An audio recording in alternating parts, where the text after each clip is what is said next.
Hello friends दोस्तों, आइए आज के इस वीडियो में हम लोग यूपी टेट के लिए या फिर अदर कॉम्पिटिटिव एग्जाम के लिए प्रतिशत के क्वेश्चनों को देखते हैं।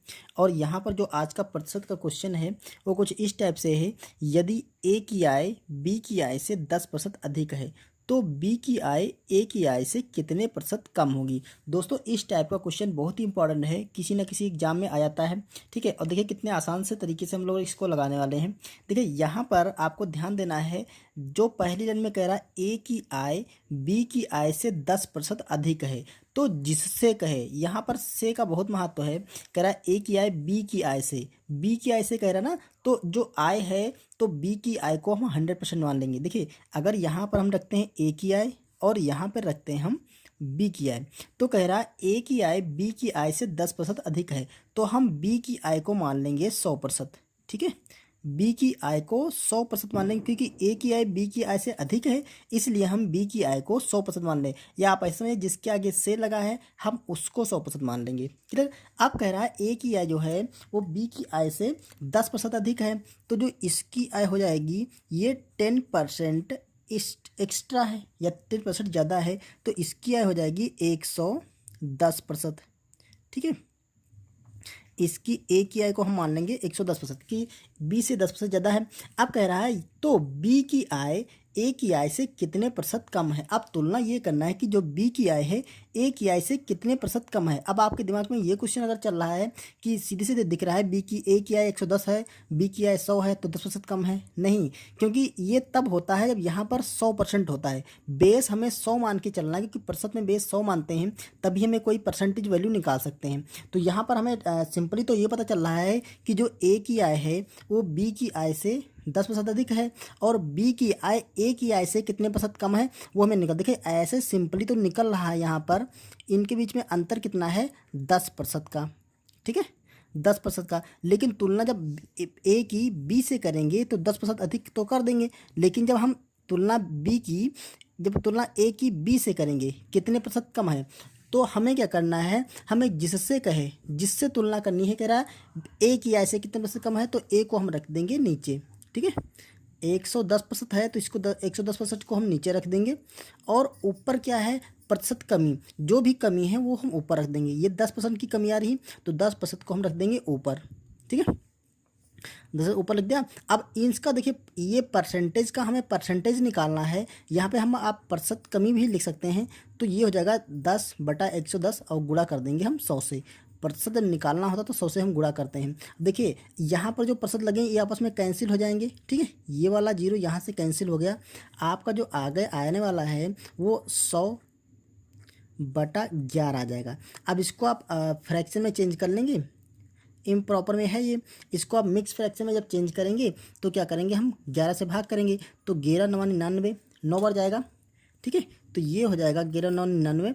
ठीक है, और बचेगा 1, तो वो हम 1 लिख देंगे ऊपर, और नीचे जो 11 था उसको 11 लिख देंगे। इतने प्रतिशत की क्या हो गई, कमी है। बी की आय ए की आय से 9 सही 1/11% कम है। तो यही हमारा इस क्वेश्चन का आंसर निकालना था। ठीक है, एक बार और समझ लीजिए, हमें क्या करना है, जिससे पूछे पहले वाली लाइन में जिससे पूछे तो उसको आप 100 मान लीजिए। अगर यहाँ पे कहता है बी की आय ए की आय बी की आय से 10% कम है, तो यहाँ पर हम 90 रख देते। यहाँ पर बी से तुलना कर रहा है, ज़्यादा बोझा, यहाँ पे हम 110 रख दिया। अब इनका अंतर कितना, 10 का है। अब यहाँ पे कह रहा है बी की आय ए की आय से, अब देखो यहाँ पर ए की आय से तुलना कर रहा है। ठीक, तो हम ए की आय को नीचे रख देंगे और जो अंतर है वो ऊपर रख देंगे और गुणा कर देंगे 100 से, ये निकाल लेंगे।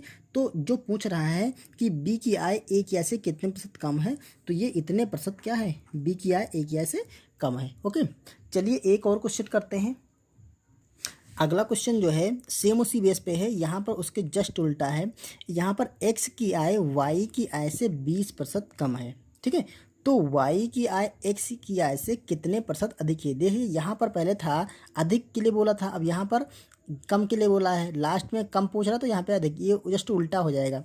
ठीक है, अगर यहाँ पर पहले कम पूछेगा तो लास्ट में अधिक पूछेगा, अगर पहले अधिक पूछ ले तो लास्ट में कम पूछेगा। सेम वही हम कंडीशन अप्लाई करेंगे। यहाँ पर हमें एक्स की आय लिखेंगे, यहाँ पर हमें वाई की आय लिखना है। तो ये कह रहा है एक्स की आय वाई की आय से 20% कम है, तो वाई की आय से 20% कम बोल रहा है, तो हमें वाई की आय लिख देना है 100%। ठीक है, पहले वाले लाइन में जिससे कहे उसे 100% मान लेंगे। तो अब देखिए एक्स की आय यहाँ पर 10% है कम, पिछले में 10% अधिक था तो हमने लिखा था 110, यहाँ पर 10% कम है तो यहाँ पर लिखेंगे हम 90%। तो एक्स की जो आय है वो 90% हो जाएगी। ठीक है, अब देखिए इन दोनों का जो डिफरेंट है, ठीक है, इन दोनों का डिफरेंस है वो आपका है 10% का। मतलब यहाँ पर तो दिख रहा है कि वाई एक्स की आय वाई की आय से 10% कम है। ठीक है, लेकिन अब पूछ रहा है वाई की आय एक्स की आय से कितने % अधिक है। तो अब तुलना किससे करनी है, वाई की तुलना करनी है एक्स से। तो हमें प्रतिशत कमी यहाँ पे लिख सकते हैं, प्रतिशत कमी बराबर, ऊपर लिखेंगे कमी, तो कमी कितनी है इसी लाइन में निकाल लेते हैं। कमी कितनी है, देखिए 10% की कमी है, 90 से ये सॉरी ये प्रतिशत कमी नहीं, यहाँ पे प्रतिशत हमें अधिकता ज्ञात करनी है। ठीक है, कितने प्रतिशत अधिक है, तो यहाँ कमी नहीं है बल्कि हमें प्रतिशत की अधिकता ज्ञात करनी है। तो यहाँ लिख देंगे अधिक प्रतिशत, या ऐसे लिख देंगे कि एक्स की वाई की आय एक्स की आय से कितने % अधिक है, तो यहाँ लिख देंगे प्रतिशत अधिक। जो भी हमें निकालना है हम वो लिख सकते हैं, ये लिखना प्रतिशत अधिक बराबर, देखो हमें तुलना करनी है 90 से, तो यहाँ पर हम 90 को नीचे लिखेंगे और कितना है 10% है तो यहाँ पर 10 लिख देंगे और गुणा कर देंगे हम 100 से। ठीक है, अगर % चाहे तो आप यहाँ पे प्रतिशत लगा दें, दोनों कट जाएंगे, या अदरवाइज आप इसको ऐसे ही काट सकते हैं। देखिए ये वाला 0 इससे कैंसिल हो गया। ठीक है, तो इसका जो मान आ गया वो आया है आपका 90, ऊपर तो 100 आपका हो जाएगा, ठीक है, और नीचे हो जाएगा आपका 90। इसको हम चेंज कर लेंगे इम्प्रॉपर फ्रैक्शन में। तो देखिए ये अगर चेंज कर देंगे, देखो इतना %, ये भी आंसर आपका सही है। ठीक, और यहाँ पर चेंज करेंगे तो 9 से काटेंगे तो ये जाएगा 9 एकम 9, बचेगा 1, 10 हुआ, 9 एकम 9, और फिर 9 एकम 9 1 बचेगा तो ऊपर 1 आ जाएगा और नीचे 9 आ जाएगा। तो इतने % क्या है, इतने % अधिक है। मतलब जो वाई की आय है, वाई की आय एक्स से ये क्या है, अधिक है। ठीक है, वाई की एक्स से 11 से 1/9% अधिक है। तो आप उम्मीद है ये चीज़ समझ गए होंगे कि हमें कौन से वाले वैल्यू को यहाँ पर नीचे करना है, ठीक है, और कौन से वैल्यू को हमें x% या 100% मान लेना है। तो ऐसे आप निकालेंगे तो आप आसानी से निकाल सकते हैं। अगर दोस्तों वीडियो पसंद आया तो इसे लाइक कर दीजिएगा, चैनल पर सब्सक्राइब कर लीजिएगा। चलिए मिलते हैं नेक्स्ट वीडियो में किसी नेक्स्ट टॉपिक के क्वेश्चनों के साथ।